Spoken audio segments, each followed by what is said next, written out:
This video is sponsored by Puzzlebubble Everybubble. Hi, and happy summer. During this season, I've been trying to unwind with some chill games in between playing more intensive ones, and that led me to realize that it's just about time to share the games I've been enjoying to do just that. Most of the games in this selection are both available on Switch and PC, so my biggest hope is that you'll find something that captures your interest. Without further ado, let's get started.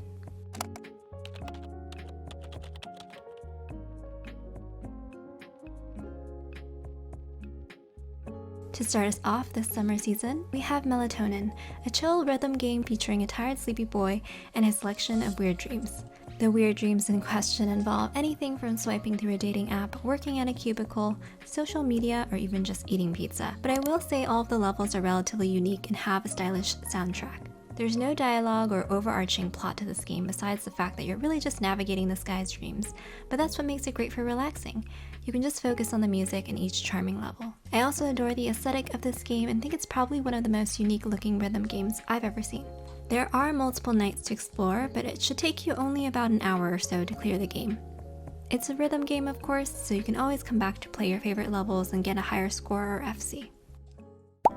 Before we move on, I'd also like to introduce the sponsor of this video, Puzzlebubble Everybubble.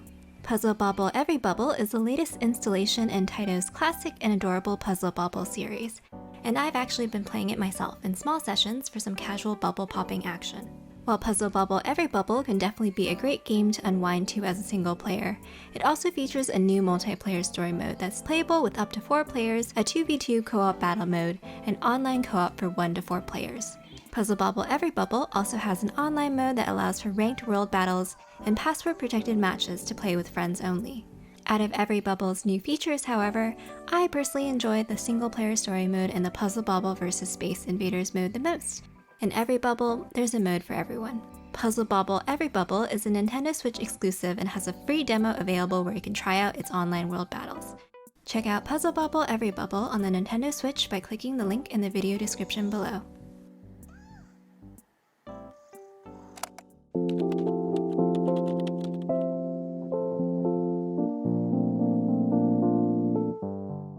If I had to summarize this game in 2 words, it would be satisfying organization.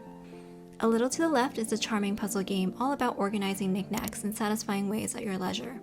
There's no time pressure and a bunch of puzzles to clear, so you can take your time to fully enjoy the game and just relax. The sound design and general ambiance of the game quite literally puts me to sleep in the best way. This game is available on Switch and PC, so that means you can use a controller or a mouse to navigate through the puzzles. But if you're playing it on a Switch, I'd actually recommend using touch to do the puzzles. It adds a bit of tactility that I think makes solving each puzzle that much more satisfying.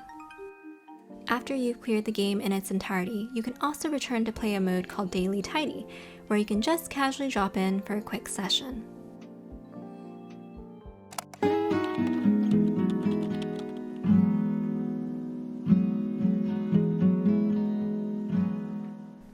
Panorama, in my opinion, is what you get if you mix a simple city building game with Tetris. It's actually a great combination and makes for a really relaxing game. The primary objective of Panorama is to score as high as you can by building beautiful landscapes tile by tile, but there's no time pressure in the game and you can always redo your actions.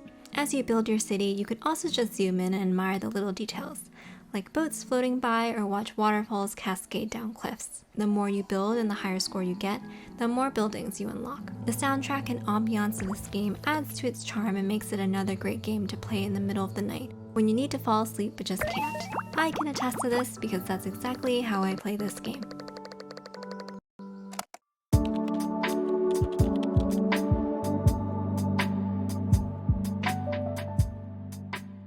So I've been looking for a new farming sim to procrastinate with these days, and Sunhaven initially caught my eye because of its fantasy-influenced setting and RPG mechanics like quests, skill trees, and spells for combat. I'll say that if you enjoy farming sims and classic RPGs as much as I do, definitely consider picking it up if you're in the mood for a game you can play for a really long time. In Sunhaven, you are the newest resident of the titular medieval town and take over a neglected farm, much like you would in other farming sims. However, the town of Sunhaven has also been struck by dark magic, so in addition to navigating the hard farm life with only a few coins to your name and some rusty tools, you'll also have to deal with that as well. The core aspects of a classic farming sim are still in Sunhaven.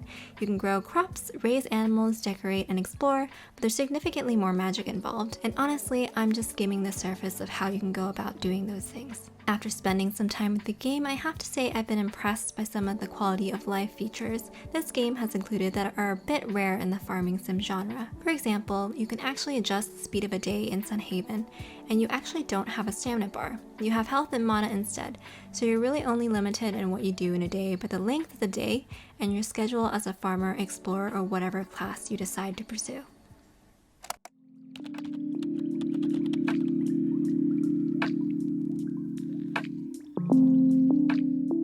It's now summer, so I felt a bit contractually obligated to also bring up Coral Island as an option for those of us who love farming sims as a way to unwind. Coral Island fashions itself as a reimagining of a farm sim game, but I found that it actually sticks to the formula pretty closely, which isn't necessarily a bad thing. But instead of living in some town in the middle of nowhere, you are on an island where you, of course, have a farm to tend to, animals to nurture, and relationships to cultivate. I actually think the core strength of Coral Island is the cast of 70+ characters in the game that you can interact with. There's just so many people to chat with and learn about. And who knows, maybe one of these individuals will catch your character's eye. There's definitely some Animal Crossing-esque inspired features in this game, like a museum you'll be populating, so you'll likely be into this if you're into community development and beachy ocean vibes with your dose of farm sim. Since Coral Island is still in early access, it continually gets updates based on developer input and community feedback, so just keep in mind that it's not a finished game quite yet.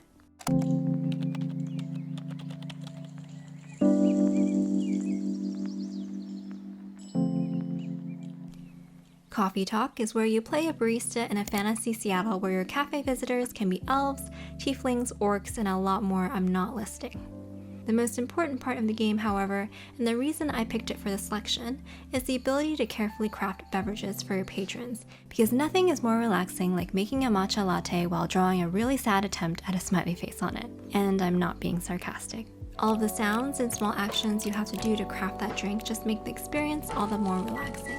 It's important to note that Coffee Talk is heavy on dialogue since the other main aspect of this game is simply chatting with your customers and acting as a bit of a counselor while also being a barista. But the more you learn about your patrons and all the intimate details of their lives, the more motivated you are to be the best volunteer therapist and barista you can be.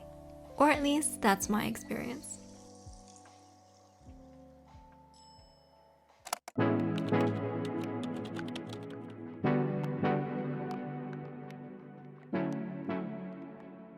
Just in case you've already played Coffee Talk in the past, I also wanted to include Coffee Talk's more mature bartending counterpart, Valhalla. It won't be for everyone as it deals with more mature themes than Coffee Talk, but it's a great option if you don't mind that in games you play to relax.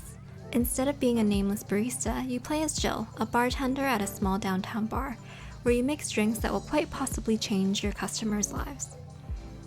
Valhalla is actually a very similar game to Coffee Talk in the fact that it's a narrative visual novel-esque game crossed with a bartending simulator. You still mix drinks, chat with bar patrons, but all of this is against the backdrop of a dystopian cyberpunk city instead of a fantasy Seattle. I was really into the cyberpunk vibes, but actually the soundtrack is what drew me to the game the most.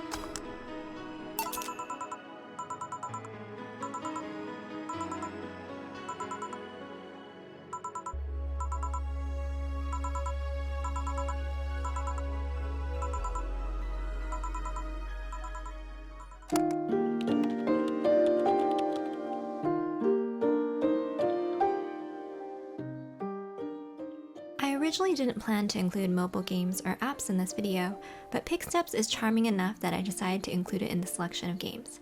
It's not really a game though. Pixsteps is an app that tracks and grows a little pixel garden based on how many steps you take per day. It pairs with your Apple Watch, and honestly I think it's a perfect excuse to get out and touch grass this summer season, because you can design and build a little cute garden while you're out walking around. Each day, you also get options to purchase unique items from the daily shop to add to your garden, so you should always be motivated to check back in. I've only just started my garden a week or so ago, but I think it's coming along nicely.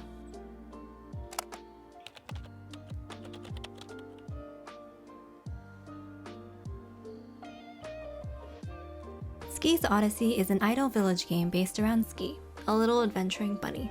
I actually put this on here because it's a game in which you observe more than you actively interact. Of course, you can decorate, harvest carrots, and interact with townsfolk, but most of the time you'll be checking in occasionally on Ski to see her posting on the bunny equivalent of Instagram as she navigates her day-to-day. And sometimes that's all you need for a relaxing mobile game.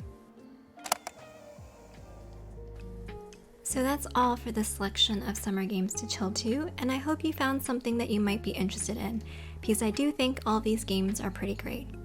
If you also have recommendations to share with everyone else, I'd love to see them. Happy gaming, and see you next time.